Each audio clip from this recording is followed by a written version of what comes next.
This Temu Blender Safety Lock might look tempting, but I would not treat the main product photo as proof by itself. The search intent is simple. People want to know if this is worth buying or a cheap mistake. For this kitchen item, I would check 3 things before buying. First, whether the listing shows the real size and material. Second, whether buyer photos match the promise. And third, whether low-star reviews repeat the same complaint.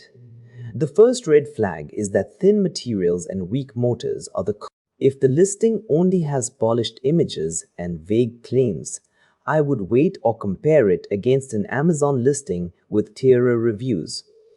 My verdict is only if the price is genuinely cheap enough to justify the risk. Based on the listing and review signals, not a hands-on test, I would only buy it if the product page clears those checks.